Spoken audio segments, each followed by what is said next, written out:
I used to think I'd have life figured out by now. Career, marriage, goals, all of it. But a lot of things haven't gone the way I planned.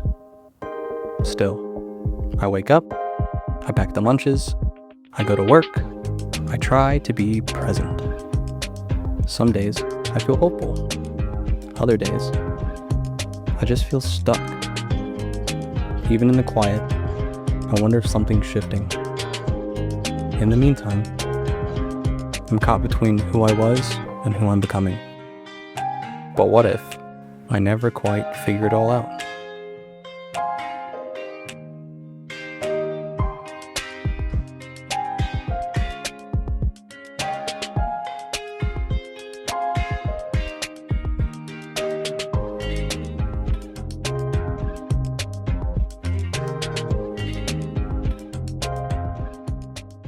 Like Whitney said, my name is Donnie Carvona, and I've been on staff here for a number of years. I love that I get to do what we get to do here. Did you know that most of our lives is spent in the meantime? I think most of our lives is spent in the meantime. Ideally, Pastor Eric is up here. He's one of my favorite speakers of all time, and normally he's up here. But in the meantime, you have me. Now, I love the fact that we get to do this series. We actually work on messages together, between messages, between services, between series. So it's a great partnership. And I love the honor and opportunity to not only represent you guys here, but also those online. Say hello to Pastor AG online. For those who are watching online, glad you're here on Father's Day of all days. Me being a dad, this is sort of a bonus. Now, like I said, most of our lives are spent in the meantime, and with a daughter just graduating high school, what a great description of life is meantime. Trying to figure out where you're going to go. I know there's students in the room who've just graduated or moving up. So the summer is actually a great picture of an adolescent meantime, but there's other things as well. I mean, many of us who have relationships, those are sort of qualified or quantified by meantimes. You're either waiting to date someone, or then when you're dating, are you going to get engaged? And if you get engaged, there's a meantime of planning of when there's going to be a wedding or whatever. And I just saw a couple of people look at each other when I mentioned that, so I'm not going to point them out. And then after you get married, then there's a meantime as well, as you try to figure out how do you get through having kids, and if you've been married 10, 15 years, and what happens when things fall a little flat. There's a meantime. A lot of our life is spent in the meantime. This can also be for those of us who are Dolphin fans. I think my whole existence as a Dolphin fan has been a menial existence, because it's between championship and who knows. I'm still waiting for the next Dan Marino. In the meantime, I cheer my Dolphins on faithfully and depressingly. I'm sure you guys can understand that. Now, not only do I watch sports, but I consider myself an athlete. I've played a lot of sports. I've been playing volleyball since I was like 12, competitively, and that sort of cumulatively added up to last month. Some of you guys know on May 1st, I got a total hip replacement, which is sort of pretty intense. It's a pretty big deal. I've had other surgeries on the shoulders and knees, but this is a whole new thing. This is the first week without a cane or a walker, so I can do things like back up, move forwards. I will tell you what, before surgery, I couldn't do this motion without screaming in pain. The fact that I can do that and sleep now consecutive hours at night shows that this is worth the meantime, that I'm 5 weeks in, I've got 20 weeks more of rehab and therapy and all that kind of stuff, but sometimes meantimes can be exciting, but also sometimes meantimes can just be, quite honestly, mean. I mean, just getting ready to see you guys today and those online, it took me like 5 minutes just to put on shoes. For those who understand, if you can't bend more than 90 degrees, the 12 steps it takes to finagle a shoe on your foot and trying to tie it. So this is like me putting on high heels and dress and makeup for you guys going on a date. I went all out by putting on shoes to be here today. So it changes your lifestyle. I have now a sloth-paced life. I take stairs a little more differently. In fact, when I was 20s and 30s, jumping off the stage would have been not a problem. Jumping up on stage, not a problem. Now I'm like, in the meantime, I'm going to go this way. There's a difference between ideal and real, because I would love to be in my 50s and 60s and just jump off the stage and still compete for a championship. But in the meantime, here I am rehabbing a hip replacement. I will say, though, now you've got the hippest pastor on staff speaking today, so I've got right. That's right. I had to throw that in there. But things can be life-changing in the meantime. Not all of it can be planned. For example, there's a thing what I would like to share from our online and gaming community. How many people play online games or have kids that play online games and communities? Many of you guys do. 20 years ago, there was an event that happened that sort of set up all gaming lore. This legendary character called Leroy Jenkins. Yeah, someone already knows what I'm going with. He started the memes of Leroy Jenkins, and this was with the game War of Worldcraft, and it was one of those games that started the multiplayer universe where people can go online with 12 to 20, I don't know how many people you can get on those games, and you can gather together, do raiding parties, and try to tackle these enormous obstacles or dungeons or castles or whatnot. And the thing is, you're supposed to go with a game plan, follow that game plan, and in the end, you might reap the rewards. Well, Leroy Jenkins comes onto the scene in an epic video, which we were able to find in some low-res quality, about this group of people called Pals for Life, which I love, that's their guild name. They were going into this dungeon, and the plan was to go into and beat each character, because I've had Jeremy have to explain this to me, because I didn't play that particular game. I played other games like Call of Duty and all the other things like Fortnite and all that stuff sort of spun off this. So anyways, you get a group of a dozen people. You have this strategic plan of we're going to defeat this pod, this spore-like thing before it explodes and gives this behemoth dragon and whatnot. And if you don't defeat it quickly, it'll reproduce itself. And so you take them one spawn, one alien at a time. And that's the plan, just like with the A-Team. You love it when a plan comes together, but this is a good example when it doesn't come together. Check this out. Okay, guys, these eggs have given us a lot of trouble in the past. Does anybody need anything off this guy, or can we bypass him? I think Leroy needs something from this guy. Oh, he needs those devout shoulders? Isn't he a paladin? Yeah, but that'll help him heal better. He'll have more mana. Okay, well, what we'll do, I'll run in first, gather up all the eggs so we can kind of just, blast them all down with AoE. I will use Intimidating Shout to kind of scatter them so we don't have to fight a whole bunch of them at once. I think it's a pretty good plan, and we should be able to pull it off this time. What do you think, Abdul? Can you give me a number crunch real quick? Yeah, give me a sec. I'm coming up with 32.33, repeating, of course, percentage of survival. Oh, that's a lot better than we usually do. Alright, thumbs up. Ready, guys? Let's do this. Leroy Jenkins! Oh my god, he just ran in. Save him! Oh, gee, stick to the plan. Oh, Jesus. Let's go. Stick to the plan, Chubbs. Stick to the plan.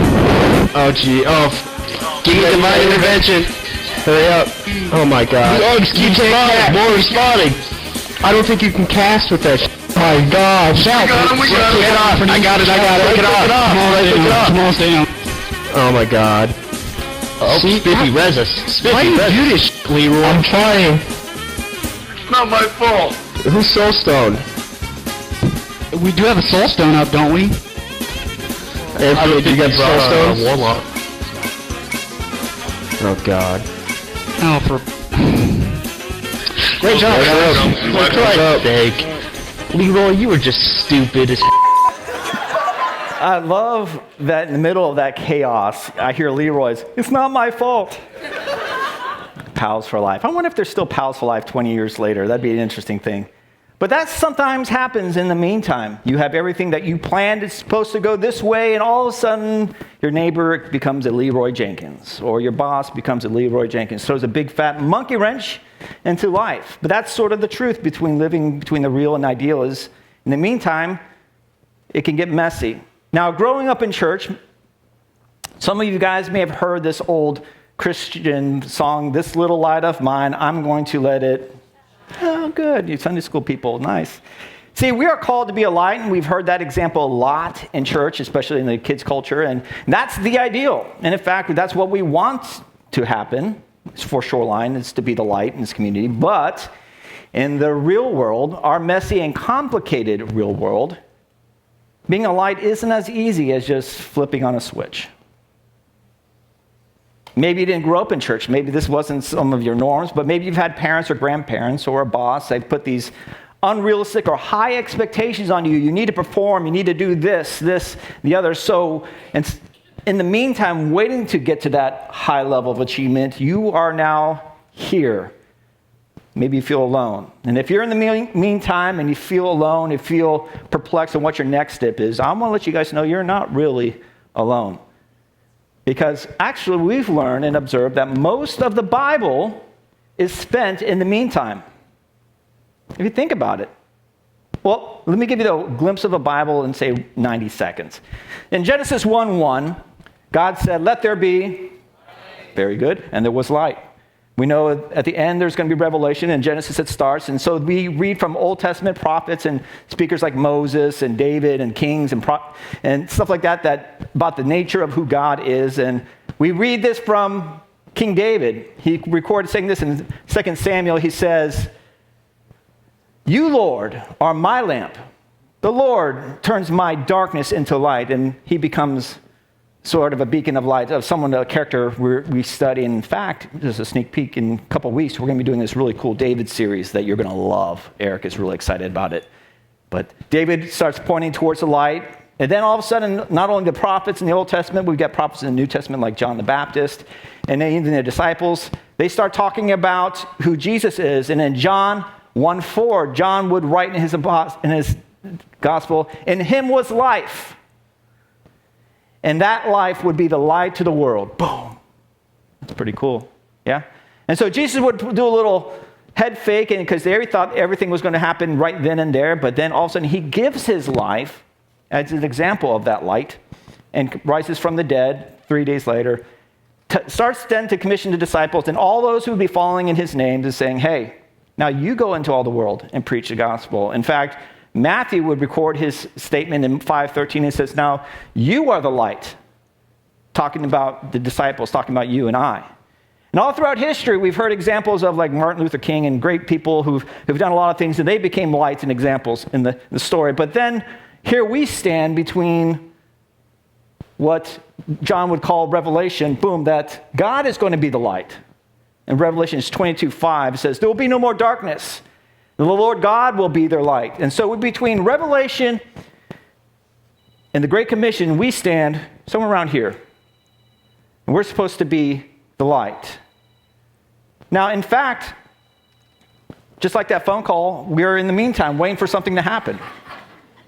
Is it as easy to turn off a phone or to turn on a light switch to be that light in the meantime when we know ideally we want to go this way and see God's kingdom come in our life, but honestly, in the meantime, it's not always that easy. Ideally, but realistically, if I were to be totally honest with you, when I think about being the light, when I look in the mirror, often the problem I see is in the mirror. So how can I really be the light? Because I realized, maybe you've seen this in your own life, that most of my struggles and your struggles are experienced in that meantime. In the meantime, we have to put up with those knuckleheads like Leroy Jenkins. Meantime moments are like COVID-19. That was a meantime. Meantime, we have to put up with things like death, divorce, and depression. It is in the meantime where we can feel that life is its meanest. Now, my story, some of you guys who've been going through Shoreline, I've been here for a long time, and I've shared from the past that I grew up in a Christian home with a good Christian mom, good Christian dad. We went to church. I had the ideal life of going to church, got baptized, all those things. And for the longest time, I thought that was normal. But as I turned 12 and around those years, I wasn't aware to pick up on the tensions, but in hindsight, I was starting to realize that my parents were going through a mean time. And in that, one day, my dad and my mom had to take my older brother and younger sister aside and sort of explain what a divorce was. And that was confusing to a 12-year-old because up to that point, it was ideal. And that changed something. There was something in me that literally like a light switch turning off because I got angry. Who are these adults to do this? In fact, then I would see every adult from that point on as a threat or someone who you couldn't trust, and now I became an angry person at 12. And so for a few years, I lived in a sort of a dark place that I was angry and hated people. I don't know if you've ever been there, but that's not a fun place to be. That was a mean time. But now you're looking at me, hey, but you're a pastor now. You've been a pastor here at Shoreline for almost 18 years. Surely now as a pastor, you can still be a light. You've gotten over that. Well, come to think of it, when I was going through that moment, I remember God had a breakthrough story, and there was a healing where I was able to get past the anger. And yes, that was a light bulb moment that I talked about last time I was here. But I remember making a vow that when I was 12, or actually now about 15, 16, it's like, if I ever get married, we're never going to have a divorce. I'm going to make this the priorities, and this, that, and the other. And so for about 25 years, my wife and I had an ideal marriage. We went through a lot of ministry together and such, but then we hit a meantime that we weren't expecting. It was COVID. Both of us were tragically affected. I was in the ICU for about a week. Lost, 37 pounds in 5 days. Organs were shutting down. It was scary for a while. They told me after I got out, I'm better now, by the way, that it was touch and go for a while there because being severely dehydrated. But my wife, she had a different experience of COVID, which was more of the long COVID, which took years for her to get through. And in that, I realized, in hindsight, that was a meantime where we were in survival mode for years. I don't know if you've ever been in survival mode in a relationship, but it's not a fun place to be because you're focusing on one thing, letting everything else literally go to hell. And then it will come up to a point where I got blindsided a few years ago, where she said, you know what, 25 years has been a good run. Let's start talking about what we should do now. And it was at that point where very calmly, almost politely, she said, I don't want to be married anymore. I don't have a problem with Shoreline or the church. I just don't want to be in the ministry. I want to go do my own thing. She wanted to choose after a career in yoga, which she'd been entertaining on the side, and all the encampment of that, and pretty much left me sort of blindsided. Now, have any of you guys ever been angry at God? Well, I was. And just like I was years ago, I started to feel that anger rage up, and I rarely ever curse people out, but I let God have some. Anybody else cuss at God? I think I cussed out God more in those 6 months after being blindsided than I had cumulatively ever cussed any of y'all out. Just being real. And in those moments, in that type of meantime, as a pastor or as a person, we're expected to be a light. I mean, that sucks. When people think that, when you look in the mirror and then you have the enemy tell you, who do you think you are? How can we possibly be a light in the dark meantimes? Well, it's in that place. If you've ever been in that place with your relationship with God, or maybe you're just checking out God and you're like in the meantime, and you don't see hope, I want to give you 4 practical guides to do when you get stuck, because I got stuck in the meantime. Number 1. Looking back can help moving forwards. I didn't say going back, I said looking back. See, John the Baptist, he was a guy that, like we saw in the timeline, he was a cousin to Jesus, and he did all his life to prepare the way for Jesus. And in fact, he was sold out so much, he went to prison for his message of saying, this is the way. You think I'm awesome, you should see, I'm not even worthy to untie his sandals. And so he pointed the way towards Jesus. But in prison, he had a meantime moment where he was real. He was alone. He was like, come here, students, because he had a lot of students. He's like, ask Jesus these questions. And he says this in Luke 7. John's disciples told him all the things Jesus was doing. And he's like, cool. Calling 2 of them aside, he said, are you the one who is to come, or should we expect someone else? See, even in the moment, he had almost a weakness. He was starting to lose his trust in who Jesus was. And he just said, ask him this question. And you know what Jesus did? He responded, what do you see? Are the lame healed? The blind see? Prisoners set free? Are the dead being raised? And all these things were being happening. And just reaffirming, letting John know that all the things that were prophesied in the past now point to what's about to happen. And that gave John the confidence and the strength to endure his incarceration and ultimately his meantime didn't end very well. But he understood at that point his life was for a purpose. Now, at Shoreline, unfortunately, Eric's not in prison for spreading the gospel, but we've gone through some mean times here. If you think about it, when you plant a church, you're supposed to have a building. How many of us who were here in the portable years of 12 years of setting up, tearing down the movie? That's a mean time. Yeah, a lot of you guys now here come to Shoreline, and those who are watching online, you get the advantage of we walk into a building, turn the lights on. We don't have to bring the power cord to the lights and the stadium and the stage and the lectern and the chairs, all the things that we had to do. You guys get to live in the ideal. We had, in the meantime, the real world. In fact, our slogan for many years was Church for the Real World. And we've gone through some seasons. How many were here for the oil spills on the beaches and the stock market crash and the economy change? We had some questions about, can we make it the next week? And of course, going through COVID. But this is our 20th year anniversary, and we've been through a lot of mean times. And so it's with great excitement that we're like, look at what God can do. It's become our anthem for this year.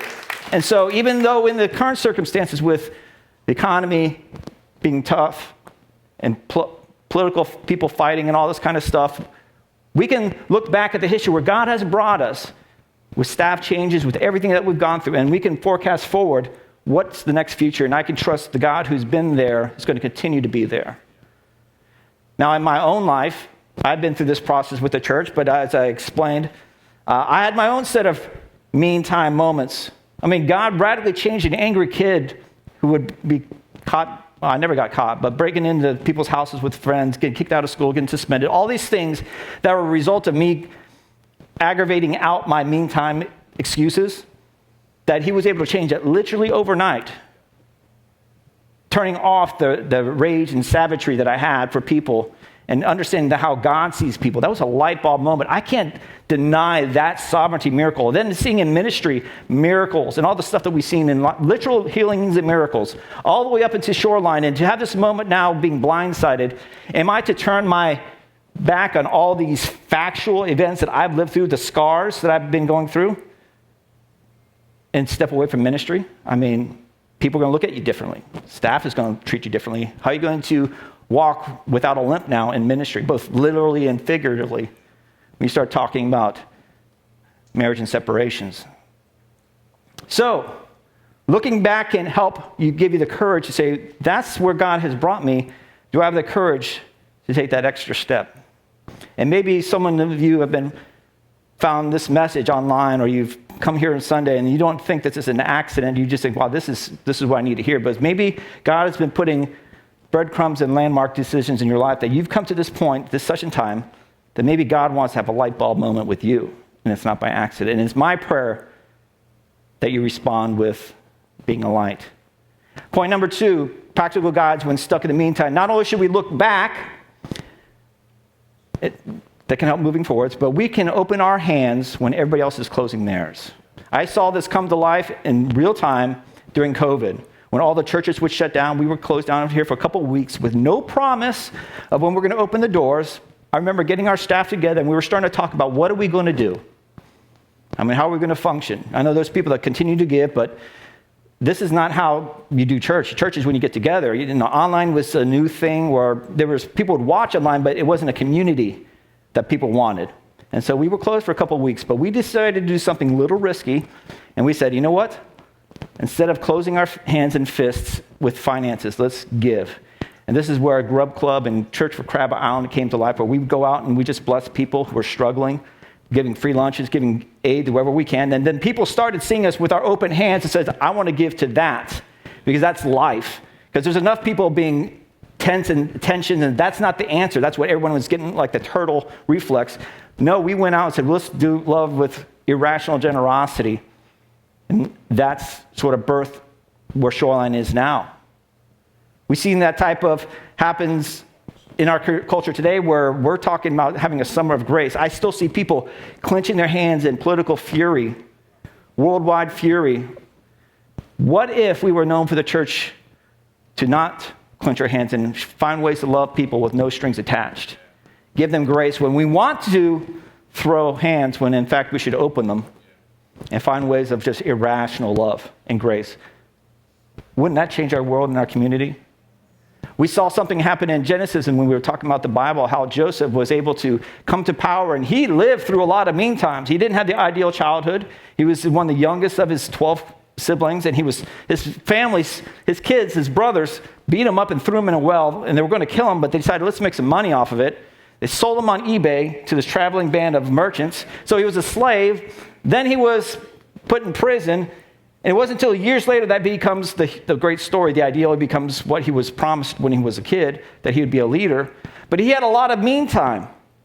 But in the end, he ended up becoming a means to save his family and the whole Egypt, because when everyone else was scared, they were able to respond with generosity. Now, my personal example of clenched fist is when, after going and get blindsided, I do what a lot of people get tempted to do, is I want to go in my cave. And I just get, okay.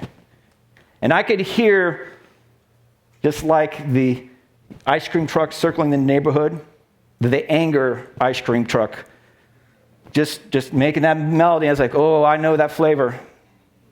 And I was ready, almost full send, to get to type 2 anger issues, just to re-jump into that, and just because I had the right to fight, but yet I knew where God has brought me from. And I didn't want to go back into that prison, into that bondage. I couldn't deny that truth.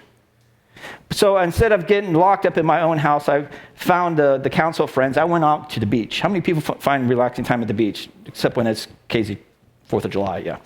I found myself going to the beach and just listening to audiobooks and just being out, getting out, doing some activities, getting exercise, finding things to get the endorphins running, process all the things. So I'm doing all the things technically and counseling-wise, right perspective. But I remember just watching a couple of friends playing volleyball, and this other guy named Joe happened to be a lieutenant colonel in the military.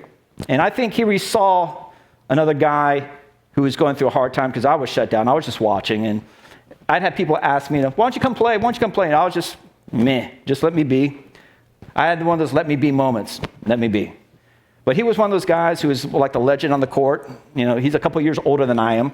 But he was dominating the high-level court, and he just pointed to me and says, like Zacchaeus, why don't you come play with me? And I was like, okay, just because it's Joe. Joe's a nice guy, but he's also a very good player. And I was like, I don't want to let Joe down. But it was sort of cool, because I've coached people for a number of years and played. And so while this is happening, I'm watching like in third person. This guy is actually mentoring me. This guy is actually take me under his wing and letting me, he's going to take the shame or loss of this. This is all just let me play. And sure enough, if I made a mistake, he didn't, don't worry about it. Let's work on this. And from a coach being coached, that was sort of surreal. And that made me realize that even though I wanted to close down, the right thing was that's the best time to open up. And that would lead me to start coaching high school volleyball again, middle school volleyball again, doing private lessons. In the middle of the meantime, I found ways to find life-giving application, and that started to reawaken my trust. Maybe I can come back to church. I didn't leave church, but being on stage was the last thing I was wanting to do, because I wanted just to sleep away and not deal with the stigma. But I was realizing I was made to coach and to counsel and add life. And so part of me just lit up again, and that was the first step. That was one of those light bulb moments that I realized that Joe doesn't even know this. I don't even know if he goes to church, but he became a light in my story, the timeline. Which brings us to point number 3. When everything is getting dark, that is the best time to be a light. When plague hit the 2nd and 3rd century church in the Rome area, where people had the mortality rate of maybe like 1/3 of death rate to the plague, it wasn't the Roman officers, it wasn't the city officials, it was the Christians. Even though they were being persecuted by Rome, because churches were going through a mean time, they went out of their way to not only care for those who were plagued, but they would remove the bodies, a highly infectious disease, and care for the people that were sick. And it was noted by secular historians that the Christians who did this, not only most of them had no effect, or most of them survived the plague, but they were the ones who actually kept the cities alive by removing the plagued bodies. And it became a turning point in Rome's history from persecuting the church to like, these people are legit. They're talking about love and sacrificial life, being a light in the darkness. That light stood out so bright that Constantine and the rest of the empire shifted and changed. The world changed. Because when everything is getting dark, it's the best time to be a light. Now, in my story, that little breadcrumb made me want to, okay, maybe I can go to a soap group. So I went to Roman's soap group, shameless plug, on Tuesday mornings. I used to go to Eric's all the time, but I wanted to go to a place that was invisible because, you know, Eric is known and we get along well, but I want to just go to a place where I can just go to a group. And that was a great time to go to a group. And then I ended up starting a group that went the semester, and we just stopped at Memorial Day. We'll be picking back up later. But then I started also seeing opportunities to serve at VBS. Like last year, I didn't want to do anything public. So, hey, why don't you write some skits and some funny stuff and experiments? And that became so fun to see 150 kids laugh and dance with stuff flowing up into the ceilings. And so maybe you're in a meantime right now and you're like, I don't want to get involved. This is the best time to sign up for VBS, because it's not about you feeling sorry for yourself. It's what if you start to become a light, even when it's inconvenient, you'll be amazed with what births inside of you, what speaks life and renew. That's what Grub Club is, a great place. If you're feeling the tension of finances and not being generous, take some time off and go give stuff away for free. That changes your perception on not only finances but the world, but it bursts a little light on the inside. Whether or not you believe in God or not, this is just good practical ways to get out of that stuck in the mud. Fourth thing, when everyone else is bowing down to idols, you decide to stay standing. Now, Pastor Don did a fantastic job a few weeks ago talking about idols and what the Israelites did, on the mountain. In the meantime, while Moses is up there having an encounter with God, getting the Ten Commandments, they were down on the valley waiting, and they ended up going back to what they used to do in Egypt. And that was a bad choice. Again, there's another story in the book of Daniel where we got Rack, Shack, and Benny, or Shadrach, Meshach, and Abednego. I call them Rack, Shack, and Benny. Well, they're in the meantime, their nation they're occupied. The best and the brightest were taken into captivity, taken out of their homeland. And so here they are, they're taken out of their homeland, and they're expected now to bow down to everything and tradition. And the king had thought he was all big and mighty, that he made a golden image of himself. So anytime the band came out and played, they would all have to bow down and worship his image and their deities and stuff like that. But Rack, Shack, and Benny had a conviction about who they were with God, and that's a no-no. We remember that from Mount Sinai in Egypt, and we're not going to do that. And they made a response that I love, that no matter what circumstance of intimidation or what thing's in front of you, you can have this powerful, respectful, but powerful stance. It says in Daniel 3:16 through 18. Here we got Rack, Shack, and Benny replied to the king Nebuchadnezzar, "We do not need to defend ourselves before you in this matter," speaking of bowing down. Because these guys now they were council. This was like the president's cabinet, because these guys were smart kids. "If we are thrown into the furnace, blazing furnace, the God we serve is able to deliver us from it. And he's able to deliver us from your majesty's hand," which is pretty big, because this guy thought he was all that. "But even if he does not, we want you to know, your majesty," again being respectful, "that we will not serve your gods or worship the image of gold you have set up." I love that even if defiance of faith. You might be sitting here and it's like, Donnie, I'm going through some difficult times, and it's just easier for me just to shrink back and get to my man cave, or especially as a dad, for a single dad, it's a lot easier for me just to tune out on Mother's Day and Father's Day, and I'm in survival mode. I don't want to stand up. It's easy for me to just fall into the trends of what everybody else expects. But what if we had that mindset of faith in God, that even if your relationship doesn't work out with your spouse, you don't reconcile, even if that promotion you've been working for in the meantime doesn't work out, what if Dolphins never win another championship? Are you able to say, I'm not going to bow down to the trends, but I'm going to look to God? Check out this song.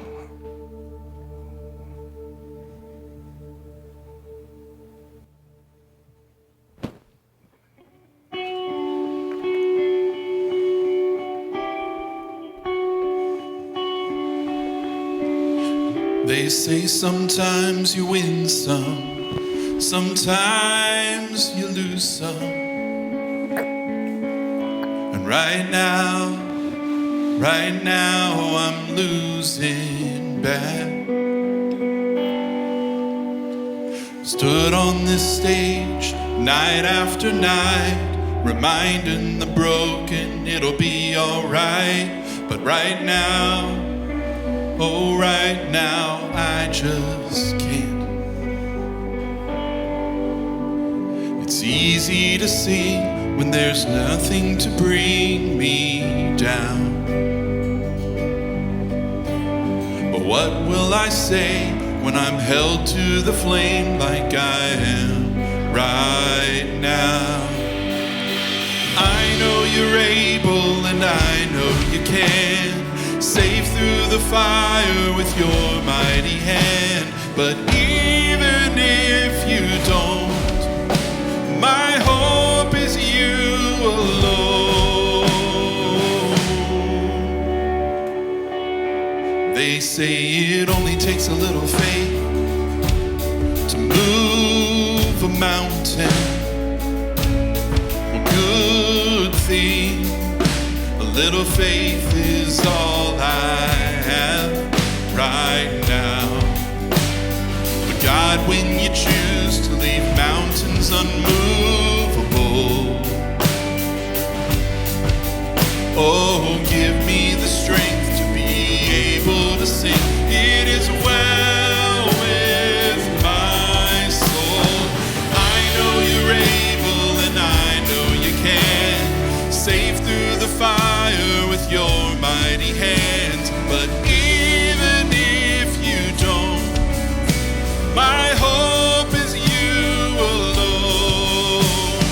I know the sorrow and I know the hurt would all go away if you just say the word. But even if you don't, my hope is you alone. You've been faithful, you've been good all my days. Jesus, I will cling to you, come what may, 'cause I know you're able, and I know you can.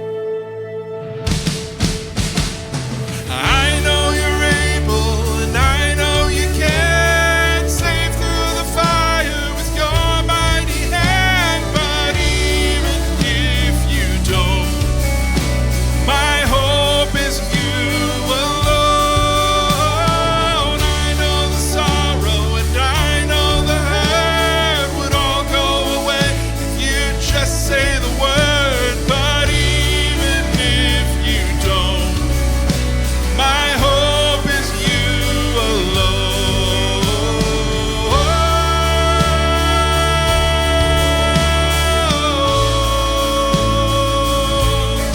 My hope is you alone.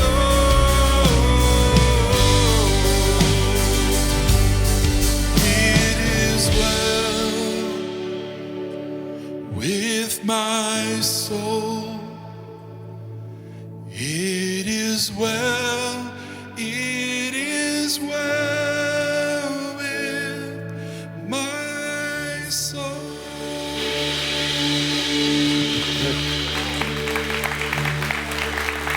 That's real good.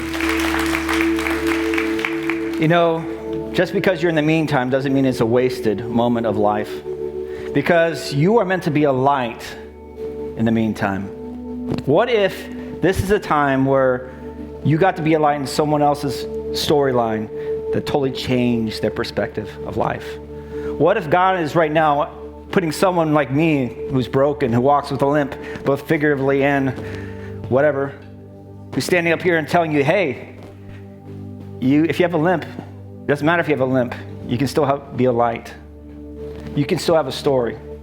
And it doesn't you don't have to be perfect to be positioned in the right place, in the middle of the meantime, to be used as a light not only to other people, but into your own story when you look back. So if you are here and you're like, I don't know who this God is, but I've been doing my own thing looking back in the past and it's not working, maybe I should do what I did years ago and says, you know what? I'll try you, God, and see what you do. And take that first step of faith and say, you know what? I need to get out of this meantime. And maybe this is the moment God's saying, you can have a light bulb moment. Because I tell you what, guys, imagine what our community would be if we will all step up in the meantime and be a light. Let's pray. Father, I just thank you for these moments where we get a chance to look back, to open our hands, to step up in boldness, and not to shy back from what is happening around us, that we can be not only your example of brokenness, of imperfection, that we can reflect your glory and your goodness in a world that deeply needs it. People are not attracted to us if we do everything perfect. It's those of us who in real life who do things in the meantime that people can relate to. So, Father, I pray that you can use my imperfections to reflect your light in this story, that there is hope, that we can step forward in faith, even if things don't work out the ideal way, which we hope they will. Lord, we can lean in and trust in you that you're a good God. You've got this story figured out, and the best step is the next step closer to you. I pray for those who are thinking about making that step this morning, that you will just let them take that step of courage. Trust you. In your name that we pray. Amen.